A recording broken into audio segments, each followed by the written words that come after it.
मोक्षमार्गस्य नेतारं भेतारं करं भूवृताम् ज्ञातारं विश्वतत्त्वानां वन्दे तद्गुणलब्धये वन्दे तद्गुणलब्धये वन्दे तद्गुणलब्धये। जय बोलिए देवादिदेव 1000 श्री चिंतामणि पार्श्वनाथ भगवान की। जय बोले परम पूज्य आचार्य श्री उमा स्वामी जी महाराज की। जय बोले परम पूज्य आचार्य श्री 108 सौभाग्य सागर जी महाराज की।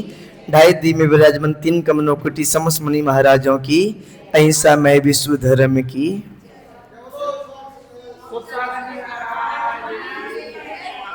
जो अपना मंगलाचरण है तत्वा सूत्र का। तत्वा सूत्र एक बहुत छोटा सा ग्रंथ है। हम यदि देखें ना, ये मोटा सा, ये मोटा नहीं है, बहुत छोटा ग्रंथ है। और देखा जाए, कहा जाए, समझा जाए तो यदि इतने सारे आचार्य महाराज हो गए, कुंद आचार्य महाराज, सम्मदवद आचार्य महाराज, वीरसेन आचार्य महाराज, अमृतचंद आचार्य महाराज, बहुत सारे आचार्य हो गए अपने बीच में। और इतने सारे आचार्य होने के बाद में भी सबसे कम यदि किसी ने लिखा है ना, तो वह उमा स्वामी जी महाराज ने लिखा है तत्वा सूत्र। केवल और केवल तत्वा सूत्र में 357 सूत्र लिखे हैं। सूत्र का मतलब आप समझ लो, तत्वा सूत्र एक सूत्र ग्रंथ है। सूत्र का मतलब है कि अपना छोटे से अक्षरों में, कुछ अल्प शब्दों में बहुत बड़ी बात कह देने का मतलब होता है सूत्र। छोटी सी बात, छोटे से 2 अक्षर बोल दिए ना, और पूरा नहीं बताया। जैसे आप लोगों ने गलत पढ़ा होगा, सब लोगों ने पढ़ा होगा। वैसे जहां पर मुझे सबसे अच्छी बात है कि जितने भी लोग हैं सब पढ़े लिखे लोग हैं। आपने मैथमेटिक्स पढ़ा है ना, मैथमेटिक्स में क्या होता है, कोई सा भी क्वेश्चन होता है ना, उसको हल किया जाता है, तो उसको हल करने के लिए एक छोटा सा सूत्र होता है। सूत्र तो छोटा सा होता है पर बड़े बड़े सवालों को हल कर देता है। ऐसी तत्वा सूत्र, इसमें अक्षर तो कम है, शब्द तो कम है, पर बहुत बड़े बड़े रहस्य छुपे हुए हैं। तत्वा सूत्र में बहुत बड़े बड़े रहस्य छुपे हुए हैं। तो उमा स्वामी जी महाराज ने सबसे कम लिखा हुआ है। 357 सूत्र केवल और केवल 1 पेज में आ जाएंगे, 1 पेज में या 2 पेज में आ जाएंगे, बहुत से बहुत। इससे ज्यादा क्या, कितने पेज में आ जाएंगे अपन यदि सूत्र लिखेंगे तो? 357 सूत्रों को लिखेंगे तो 2 पेज में, यानी कि आगे पीछे मिलाकर, हाँ 4 पेज या 5 पेज में कंप्लीट हो जाएगा। तो तत्वा सूत्र 4-5 पेज में कंप्लीट हो जाएगा। इतना छोटा सा उन्होंने ग्रंथ लिखा है। पर यदि देखा जाए तो सबसे ज्यादा किसी आचार्य की प्रसिद्धि हुई है, सबसे ज्यादा प्रसिद्धि को प्राप्त हुए हैं तो उमा स्वामी महाराज हुए हैं। सबसे कम लिखा और सबसे ज्यादा प्रसिद्धि को प्राप्त हो गए। वैसे अपने जो वितरागी संत हैं, निर्गंत संत हैं, उनको प्रसिद्धि की चाह नहीं होती, वो तो बिना प्रसिद्धि की चाह हुए उनकी प्रसिद्धि हो जाया करती है। भगवान को भी किसी प्रकार का लाभ की चाह नहीं होती, भगवान को किसी प्रकार की प्रभावना की, प्रसिद्धि की, फेमस होने की चाह थोड़ी होती। भगवान तो सबसे रहित होते हैं, पर उनका पुण्य कर्म ऐसा होता है कि पूरे में उनकी प्रसिद्धि फैल जाया करती है। और कोई भी शास्त्र हो, कोई भी अपना कह सकते हैं कि अपना कोई भी अपना स्तोत्र हो या कोई भी चीज हो, कोई भी चीज लिखी जाती है तो किसी ना किसी निमित्त से लिखी जाती है। कोई ना कोई निमित्त बनता है तब किसी शास्त्र की स्तोत्र की रचना होती है। प्रातः काल यदि आप लोग होंगे तो प्रातः काल में बताया था कि कल्याण मंदिर स्तोत्र की रचना भी एक निमित्त से हुई थी, वक्तामर स्तोत्र की रचना भी एक निमित्त से हुई थी, और गौमठ सार की रचना भी एक निमित्त से हुई थी। ऐसी तत्वा सूत्र की रचना भी एक निमित्त से हुई थी। एक निमित्त बना था, कैसे, कहां और कब निमित्त बना था? तो जिस तत्वा सूत्र का निमित्त बना था अपना, कहां पर? एक नगर था कुसुमपुर नाम का, पटना के पास में। तो वहां पर एक सेठ रहा करता था, उसका नाम था द्वयायाक सेठ। नाम पहले के ऐसे ही होते थे। द्वयायाक सेठ श्रावक था और वो धर्म में बहुत अच्छी रुचि रखता था, अध्ययन करने में भी रुचि रखता था और पूजा करने में भी रुचि रखता था। अपने सभी सठ आवश्यक कर्तव्य करने में अपना रुचि रखा करता था। अपने गुरुओं के प्रति भी श्रद्धा थी, सेवा भाव थे, सब तरीके से अच्छा था।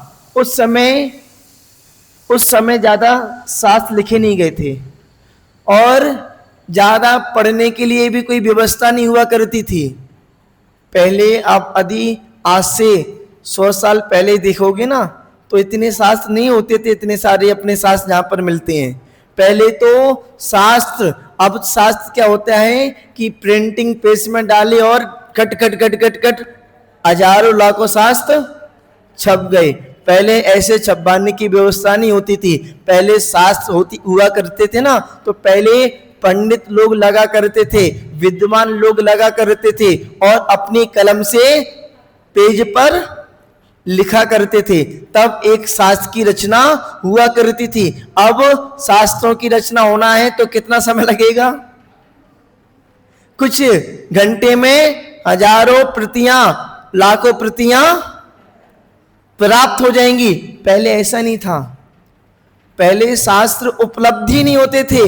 पहले लोग क्या करते थे, लोगों के पास यदि एक शास्त्र मिल जाए ना तो उसको बहुत संभाल के रखते थे, उसकी पूजा किया करते थे, उसका सम्मान किया करते थे। और अब शास्त्रों को लोग देखते ही नहीं है। अलमारी में टेढ़े मेढ़े रखे ना तो टेढ़े मेढ़े रखे रहेंगे, उसको कोई संभालने वाला नहीं होगा। पहले शास्त्रों की कीमत थी। वैसे कहते भी है ना, कोई वस्तु हमारे पास जब उपलब्ध नहीं होती ना तब उसकी अपनी कीमत की जाती है, और कोई वस्तु अपने पास उपलब्ध हो जाए तो उसकी कीमत नहीं की जाती।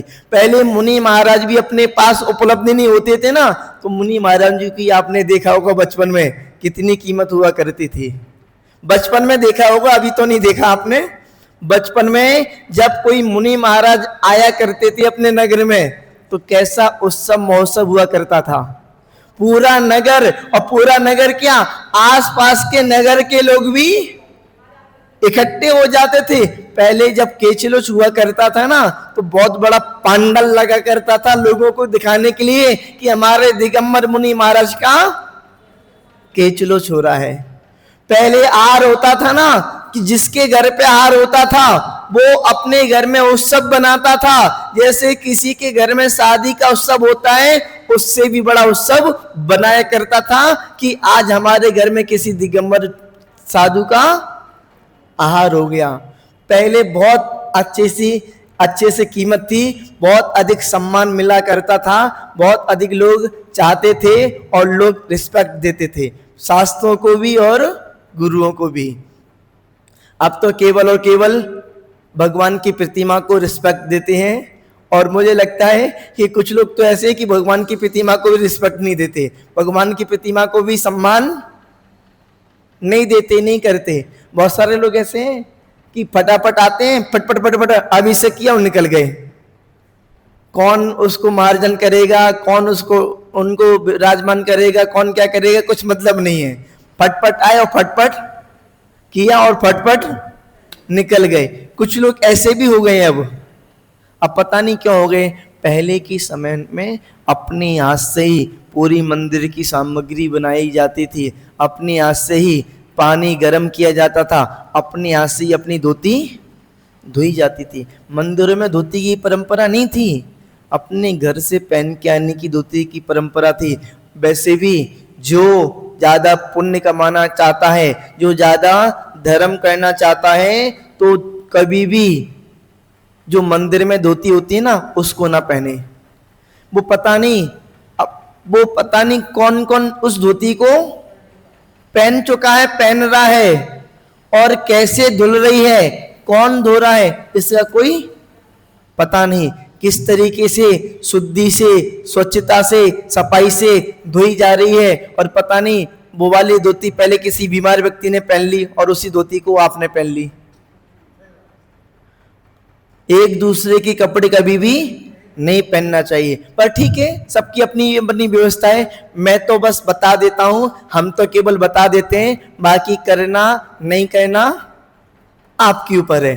तो अपनी खुद की धोती रखना चाहिए। वैसे आपको लोग तो, महिलाएं आप लोग तो अपनी साड़ी खुद ही रखते हो चौके वाली, एक दूसरे की नहीं पहनते। पर जेंट्स लोग होते हैं, पुरुष लोग होते हैं, उनके लिए है कि अब जैसे महिलाएं अपनी 16 की साड़ी रखती हैं, वैसे पुरुषों को अपनी 16 की धोती दुपट्टा रखना चाहिए। तो अब अपनी दूसरी बात करते हैं। एक नगर में कौन से, कुसुमपुर, पटना के पास में द्वयक नाम का सेठ रहता था, और उसकी कुछ ना कुछ करता रहता था। अपने घर के बाहर एक श्यामपट लगा हुआ था, श्यामपट पर कुछ ना कुछ कोटेशन, अच्छे विचार लिखा करता था। उसकी आदत थी, इसलिए आदत थी कि हमको भी, अपन पढ़ते तो बहुत कुछ है पर लिखते कुछ नहीं। आज पढ़ते तो बहुत कुछ है पर लिखते कुछ भी नहीं है, पर पहले पढ़ते भी थे और लिखते भी थे, तो लिखा करता था। वैसे पहले के जमाने में बहुत सारे घरों के बाहर श्यामपट हुआ करते थे, शुभ विचार लिखा करते थे। आज के जमाने में तो किसी के यहाँ पर, मंदिरों में भी होते थे, पर मंदिरों में भी अब श्यामपट केवल सूचना लिखी जाती है कि आज मंदिर में ये वाला कार्यक्रम हो गया, आज वहां पर कोई खत्म हो गया, आज ऐसा हो गया, घटना लिखी जाती है, पर शुभ विचार नहीं लिखे जाते। नहीं तो मंदिरों में भी कम से कम श्यामपट पर, बोर्ड पर शुभ विचार लिखे जाते थे।